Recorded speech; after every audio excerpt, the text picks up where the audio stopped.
je pense qu'il se rase, mais à chaque fois qu'il se rase, il me semble que la question qu'il se pose, quel est le Congo que je vais léguer aux générations futures? Bien sûr. Et la réponse qu'il a toujours donnée, je l'imagine, je permettais que je rêve, hein, ou que je sois dans sa pensée, et c'est qu'il veut nous léguer un pays prospère où il fera beau vivre. Et quand vous regardez, il ne ménage aucun effort pour arriver à ces fins. Donc ce que moi, dans ma vision, et ce que j'ai toujours voulu faire aux côtés du président, au Congo et en France, c'est inviter les Congolais, leur faire comprendre, leur expliquer, parce que le président de la République est toujours mal compris.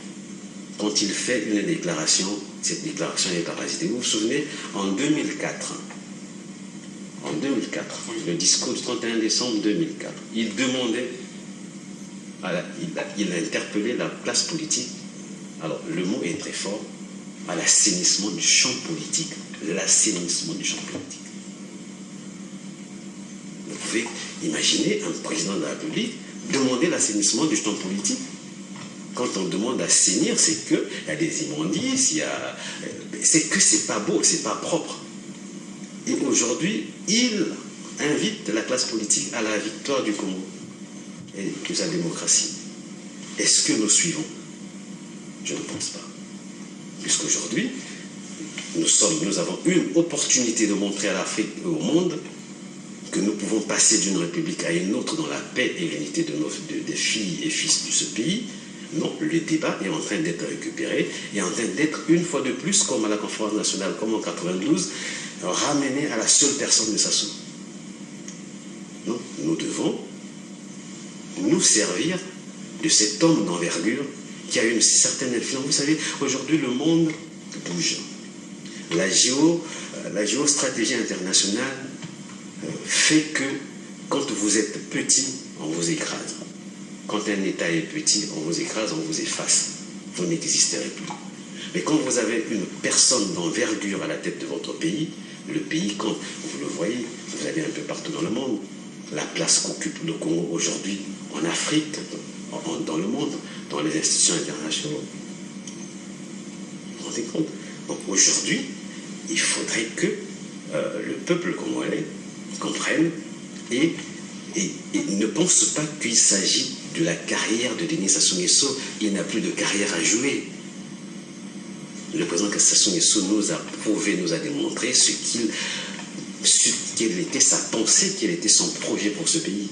Mais tout ce que, personnellement, je demande dans mon livre, que le peuple congolais, que la jeunesse congolaise se range derrière ce projet pour que nous allons jusqu'à bon port. Pourquoi vous n'écrivez pas sur servir le Congo, mais vous préférez écrire servir Denis Sassou Nguesso et le Congo? Parce que je vous ai dit,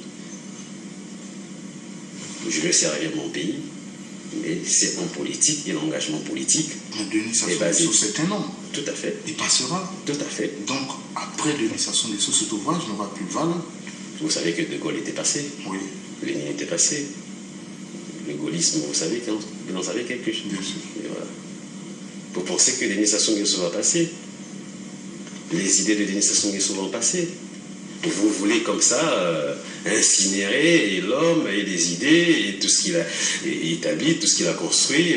Comment vous allez faire? Vous allez tout effacer, tout supprimer et... Non, c'est pas ça la question. C'est pas la personne physique, mais c'est les vertus que défend l'homme, c'est les idées que l'homme met au service de ses concitoyens. Que parfois, vous ne le voyez pas, parfois vous ne le sentez pas. Mais ce pays a une stabilité. Ce pays, vis-à-vis de l'extérieur, est un pays stable, sûr. Grâce à la Constitution que vous combattez. Grâce à cette Constitution que vous combattez. Grâce à un homme. C'est-à-dire qu'en changeant la Constitution, vous allez réinstaurer l'instabilité comme le 92 à 97. Mais non. Pourquoi voulez-vous... Quel est votre rêve pour la future loi fondamentale si nous étions autorisés à changer la loi fondamentale?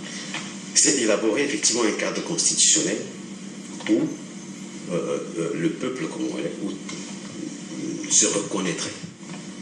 Parce que dans cette constitution, que tout le monde a décrié, tout le monde a critiqué, aujourd'hui il change d'avis, où l'Assemblée nationale, semble-t-il, n'a pas assez de pouvoir, le gouvernement se comporte devant l'Assemblée sans aucun risque. Donc il y a plusieurs aléas, ainsi de suite, qui sont effectivement dénoncés dans cette constitution. Mais c'était valable dans cette période de stabilisation de la paix, de la démocratie et des libertés que le président avait engagées. Mais aujourd'hui, ces objectifs ont été atteints. On peut maintenant bâtir quelque chose qui nous ressemble. C'est-à-dire qu'une constitution, à l'image même de notre culture. Parce que tout ce qu'on fait dans les constitutions, dans tous les pays, c'est un peu des copier-coller des anciens et qu'on adapte tant peu que mal. Mais nous voulons, moi dans ma pensée, nous sommes capables, dès lors que nous pouvons nous asseoir autour d'une table, d'élaborer un texte qui ferait que, par exemple pour les élections, que celui qui gagne ne gagne pas tout, que celui qui perd ne perd pas tout. Parce que qu'est-ce qui crée les conflits? Comme vous voyez aujourd'hui. Les élections n'auront plus de sens. Ah ben si. Vous pensez qu'il faut, dans une constitution, regarder l'Afrique du Sud, regarder certains pays, regarder la Chine par exemple, tiens, qui est un grand pays. Qui pas démocratique, la Chine n'est pas citée comme un pays démocratique. Oui. Essayez de regarder dans ces pays-là qui critiquent la Chine, est-ce qu'eux-mêmes, ils sont vraiment démocratiques? C'est ça le problème. Le problème de notre pays, c'est que nous voyons les choses sous le prisme du Congo, sous le prisme de Brazzaville. Mais ce qui se passe à l'extérieur, c'est des choses parfois qui nous interpellent. Et nous nous disons que si nous ne prenons pas garde, alors nous nous ferons manger comme un petit poisson, parce que... En changeant la constitution, bien sûr, nous nous ferons manger certainement. Ah mais non. En changeant de constitution, nous serons un pays. Vous ne trouvez pas que nous allons ternir l'image de notre pays? Non, vous savez, une grande nation, c'est celle-là qui entreprend des réformes pour garantir et pour stabiliser un État.